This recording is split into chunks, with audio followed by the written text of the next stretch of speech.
Assalamualaikum warahmatullahi wabarakatuh. Sugeng enjing para siswa. Gimana kabarnya hari ini? Insya Allah dalam keadaan sehat semua, nggih. Kemarin kita telah melaksanakan atau mengikuti PTS. Gimana? Nilainya sudah puas belum? Itu adalah nilai murni, nilai asli, belum ditambah nilai ulangan harian atau nilai tugas. Jadi untuk refleksi, jika nilai kalian masih di bawah KKM, bisa diperbaiki lagi untuk tugas dan ulangan harian setelahnya. Jadi kemarin itu untuk nilai PTS adalah nilai sebagai pembelajaran kalian, bagaimana kalian bisa menangkap materi dari yang telah Ustazah berikan. Nah, jika memang masih merasa sulit, itu jangan bilang tidak bisa. Jadi kalian harus tetap sungguh-sungguh menemani belajar lagi, mencari tahu apa toh yang saya belum bisa dari pelajaran bahasa Jawa. Kalau memang kalian dari luar Jawa, Ustazah memaklumi itu karena bahasa Jawa tidak ada di luar Jawa. Tetapi untuk kalian yang berada di Jawa, Ustazah sarankan memang kalian juga harus bisa bahasa Jawa karena bahasa Jawa itu adalah bahasa daerah. Jadi sebelum Ustazah melanjutkan materi untuk pertemuan kali ini, Ustazah akan mengingatkan lagi, dipersiapkan dulu buku tulisnya bahasa Jawa dan dipersiapkan buku paketnya. Dan apabila kalian menerima pembelajaran dari Ustadz atau Ustazahnya, dipersiapkan diri kalian, jangan sambil tiduran atau rebahan walaupun kalian masih di rumah, tapi harus siap dalam menerima pembelajaran. Jangan sambil tiduran, jangan sambil disambi mainan atau yang lainnya. Jadi bisa dipahami nggih, untuk persiapan pembelajaran kalian harus siap dulu, dirinya harus siap dulu, jangan disambi apapun itu, oke? Langsung saja untuk materi kali ini, Ustazah akan memberikan materi babakan teks pawarto. Apa tuh kuwi teks pawarto? Ada yang tahu? Pawarto dalam bahasa Indonesia itu apa? Nah, pawarto dalam bahasa Indonesia itu adalah berita. Jadi untuk pertemuan kali ini kita akan mempelajari tentang teks berita. Apa saja yang akan kita pelajari? Yang pertama, pengertian teks pawarto. Yang kedua, jenis pawarto. Dan yang ketiga, ciri-ciri pawarto. Dan yang keempat, nilai pawarto. Nah, untuk pertemuan kali ini kita akan membahas 4 poin yang sudah Ustazah sebutkan tadi. Oke, untuk yang pertama, apa tuh kuwi pangerten atau pangertosan saka teks berita? Pawarto yaiku catetan kedadean utawa prastawa kang diwedharake ing sajroning tulisan ing media cetak lan media elektronik. Nah, ada yang tahu media cetak itu apa saja dan media elektronik itu apa saja? Media cetak itu biasanya seperti koran. Nah, tetapi kalau media elektronik itu yang ada di internet, TV, radio. Nah, itu termasuk media elektronik. Jadi, berita adalah catatan kejadian atau peristiwa yang menjelaskan di sebuah tulisan yang biasanya diberikan atau lewat media cetak atau media elektronik. Jadi untuk pawarto itu ada 2 media, yaitu pertama media cetak dengan media elektronik. Tetapi untuk saat ini untuk media cetak biasanya kurang diminati dan lebih seringnya menggunakan media elektronik. bisa lewat Google, bisa lewat Instagram. Nah, di Instagram itu juga biasanya ada berita-berita yang aktual atau lebih up to date. Kemudian jenis pawarta. Nah, jenis pawarta itu ada berapa? Jenis pawarta itu ada 2. Yang pertama pawarta lisan dan yang kedua pawarta tulisan. Untuk penjelasannya, nah, pawarta lisan, apa to kuwi pawarta lisan? Pawarta lisan inggih menika pawarta ingkang dipundhiyarake dhateng pamirsa lumantar swara. Jadi lisan itu adalah ucapan nggih. Terus di sini pengertian dari pawarta lisan atau berita lisan yaitu atau adalah berita yang disiarkan untuk pemirsa dengan berupa suara. Nah, di sini seperti tadi, kalau berita itu ada media cetak, ada media elektronik. Tetapi kalau jenisnya pawarta yang berupa lisan, ini biasanya dengan suara. Jadi itu bisa lewat televisi, radio. Nah, contohnya seperti itu. Pawarta berupa lisan itu disampaikan lewat televisi atau radio. Kemudian untuk pawarta tulisan, pawarta tulis inggih menika pawarta ingkang dipundhiyarake lumantar seratan. Jadi kalau tadi pawarta lisan itu berupa suara, kalau pawarta tulisan ini disiarkan dengan berupa seratan atau tulisan. Jadi ini bisa kalian temui di media cetak seperti koran atau majalah. Nah, dari penjelasan yang sudah Ustazah berikan tadi, bisa dipahami. Tadi apa? Yang pertama, pengertian dari pawarta. Pawarta itu apa? Masih ingat? Masih ya. Terus kemudian jenisnya pawarta. Jenis pawarta ada 2, yaitu apa saja? Yang pertama tadi pawarta lisan dan yang kedua pawarta tulisan. Kemudian, nah, apa toh ciri-ciri pawarta? Jadi sebelum kalian membuat pawarta atau membuat sebuah berita, kalian juga harus mempelajari ciri-cirinya dulu. Nah, ciri-cirinya itu seperti apa atau apa saja? Yang pertama, tinemu ing akal. Nah, ciri-cirinya dari berita itu harus penalarannya logis. Kemudian informasi jumbo karo 5W plus 1H. Apa saja 5W plus 1H? Nanti akan Ustazah jelaskan di slide berikutnya. Yang ketiga, struktur basa trep. Jadi struktur bahasanya harus benar, tidak boleh asal-asalan. Kemudian diksi trep ora ambigu. Jadi pemilihan katanya harus benar, tidak boleh ambigu. Kemudian yang terakhir, narik kawigaten, harus menarik perhatian.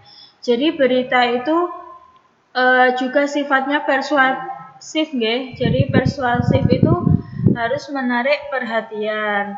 Jadi kalau sebuah berita itu tidak menarik perhatian, itu yang membaca itu tidak ada. Jadi tidak ada yang ingin melihat atau menyaksikan berita tersebut.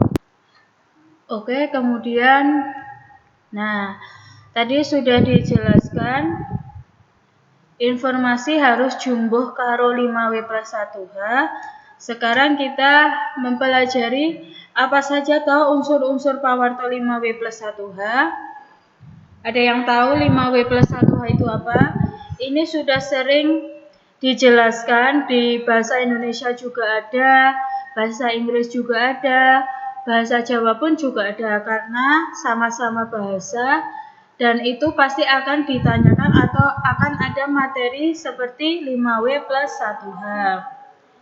Yang pertama, what? Apa? Nah, di sini tegese pawarta kuwi meratelaake kedadean apa. Jadi peristiwa apa yang terjadi di dalam berita itu menanyakan sebuah pertanyaan apa. Nah, ada apa di berita tersebut? Kemudian where ana ngendi. Nah, tegese kedadean kang ana ing pawarta kasebut, kedadeane ana ngendi? Tempat kejadiannya ada di mana? Jadi di sebuah berita itu harus mencakup apa yang diberitakan, kemudian di mana kejadian tersebut, berita itu disiarkan atau berita tersebut terjadi di mana. Kemudian yang ketiga when, kapan. Tegese kapan prastawa atau kedadean tersebut dumadi. Jadi kapan waktu terjadinya peristiwa tersebut. Nah, tadi kalau yang kedua tadi di mana, kalau sekarang kapan kejadian itu terjadi. Terus yang keempat W, kenapa. Nah, tegese kenapa kejadian itu bisa terjadi. Why. Terus who, sapa wae paraga atau orang yang terlibat di dalam kejadian tersebut, di dalam berita tersebut, ada berapa orang. Nah, itu bisa ditanyakan lewat sapa. Kemudian yang terakhir how, bagaimana atau kepiye. Kepiye kedadean kasebut iso terjadi atau bisa terjadi, bagaimana peristiwa tersebut bisa terjadi. Nah, unsur-unsur pawarta ini pasti ada di sebuah berita. Jadi tidak mungkin sebuah berita itu tidak menanyakan atau tidak menampilkan tempat terjadinya di mana, kapan kejadian itu terjadi, itu tidak mungkin. Jadi dalam sebuah berita itu pasti mengandung unsur 5W plus 1H. Jadi bisa dipahami nggih, untuk 5W plus 1H dalam bahasa Jawa itu ada apa saja? Yang pertama opo, ono ngendi, kapan, kena ngopo, sopo, kepiye. Nah, itu jadi satu kesatuan dari unsur 5W plus 1H. Jadi Ustazah ulangi, untuk yang opo itu menanyakan berita tersebut babakan apa, tentang apa, menceritakan tentang kekerasan atau tentang pariwisata atau tentang perampokan. Nah, itu diawali dengan opo. Nah, kemudian yang kedua ono ngendi. Nah, seumpama berita itu menceritakan tentang perampokan. Nah, perampokan kuwi kedadeane ana ing ngendi? Bisa di Semarang, bisa di Solo. Nah, itu menceritakan tempatnya. Atau bisa di rumah, itu juga ana ing ngendi. Jadi lebih spesifik lagi. Kalau tadi seumpama dijelaskan di Semarang, itu berarti kotanya. Tetapi kalau dijelaskan di rumah, berarti itu lebih spesifikasi lagi kalau terjadinya perampokan itu ada di rumah. Kemudian kapan perampokan kuwi. Nah, perampokan kuwi wektune bengi. Jadi perampokan itu terjadi di malam hari. Terus why, kenapa perampokan kuwi iso kedadean?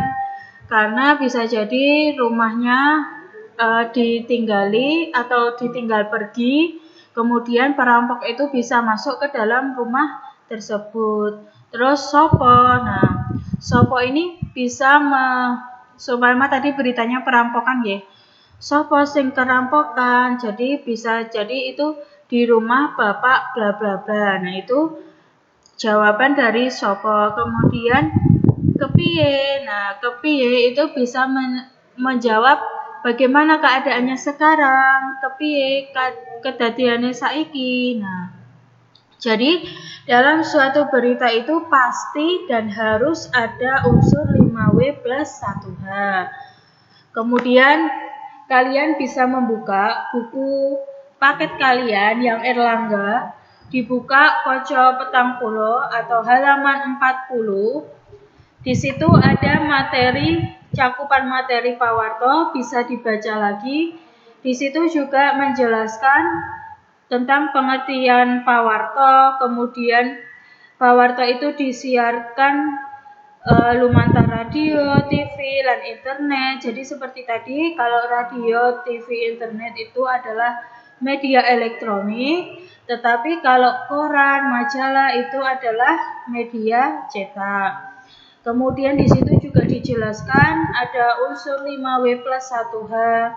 Kemudian ada carane nemtokake pokok-pokok berita pawarto. Di situ ada yang alinea bawah sendiri. Bisa dilihat carane nemtokake pokok-pokok berita atau pawarto yaitu yang pertama harus konsentrasi. Jadi harus konsentrasi dulu, tidak boleh memikirkan yang lain. Kemudian mengerteni pesan pokok saben ukara atau kalimat. Jadi harus tahu dulu pesan dalam kalimat itu apa. Kemudian yang ketiga, nyatet bab-bab kang wigati. Wigati itu penting saka pawarto mau. Jadi bab apa saja yang penting itu dicatat dulu. Nah, bab yang penting itu juga bisa mencakup 5W plus 1H. Untuk mempermudah kalian membuat berita, kalian harus tahu dulu 5W plus 1H itu apa saja. Nah, itu bisa nanti jadi di bab yang penting atau bab kang wigati. Kemudian yang terakhir atau ingkang pungkasan yaitu nerangake utawa ngandharake kanthi ringkes saka pokok-pokok pawarto mau. Jadi menjelaskan ringkasan dari pokok-pokok berita tersebut.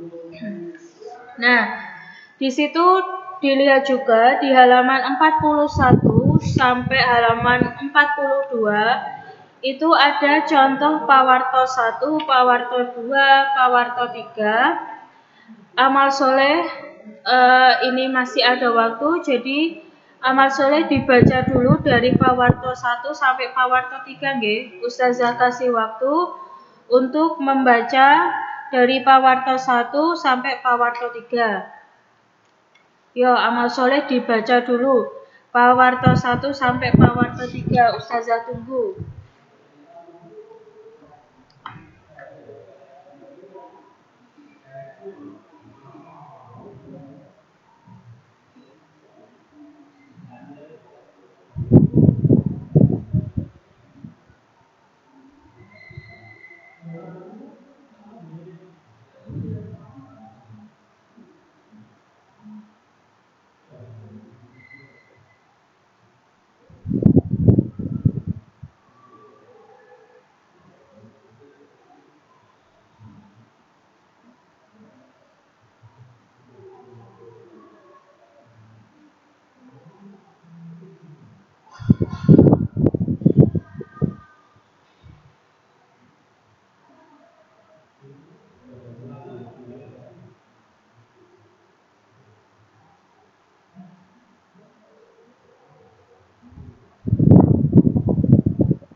Oke, sudah.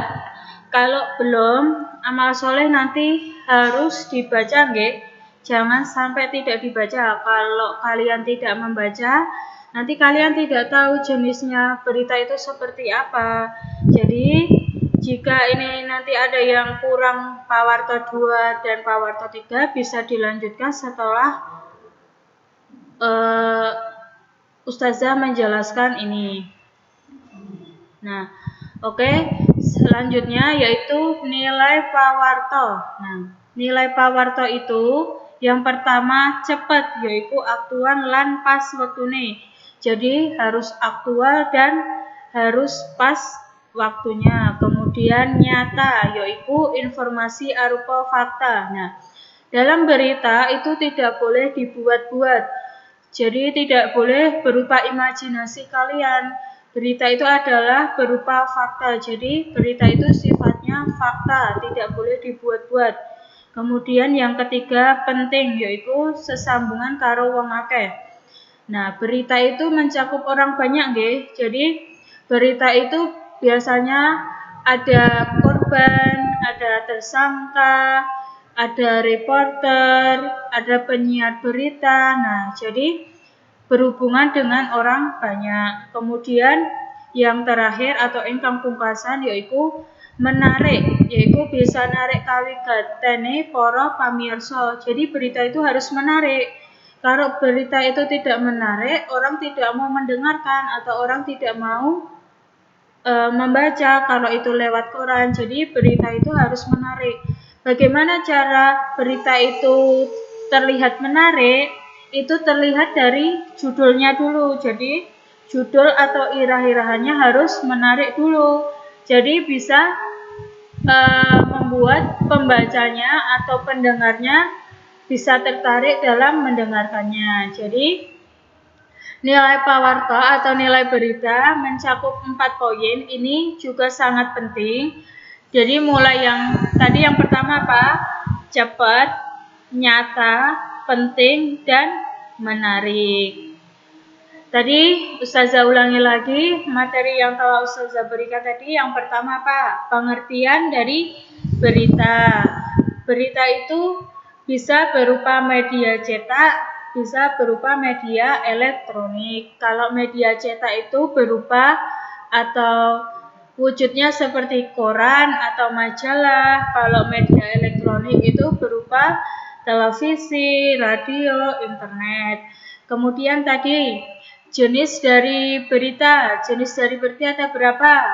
Ada 2, yaitu pawarta lisan dan pawarta tulisan. Kemudian Ustazah menjelaskan ciri-ciri berita. Tadi ciri-ciri berita ada apa aja? Ada berapa poin?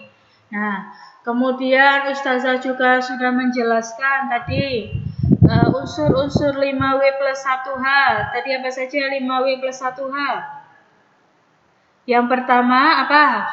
Opo, kemudian ono ngendi, terus kapan, kena ngopo, sopo, dan yang terakhir adalah apa? Kepiye. Nah, ini dihafalin nggih 5W plus 1H itu apa saja?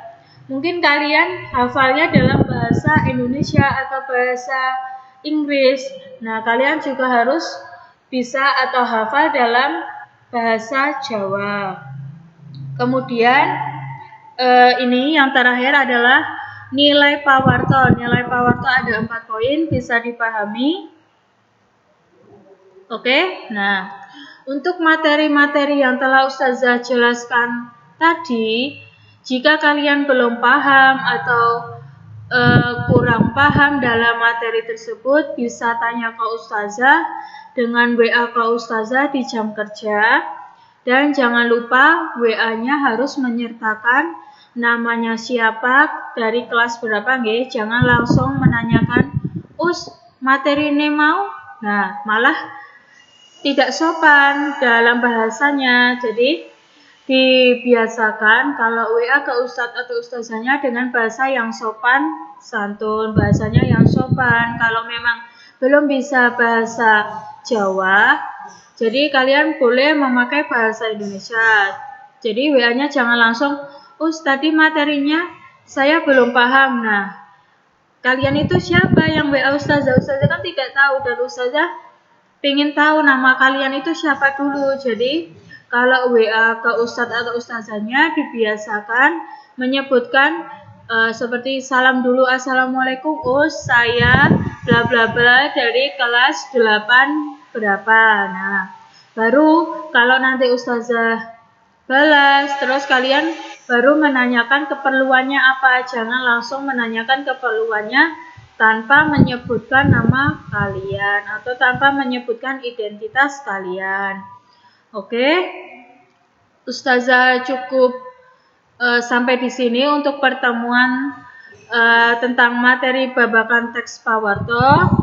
Semoga kalian bisa memahami dan bisa mengerti apa yang telah Ustazah jelaskan tersebut. Untuk semuanya, dan atas perhatiannya Ustazah syukuri. Alhamdulillah, jazakumullahu khairah. Wassalamualaikum warahmatullahi wabarakatuh.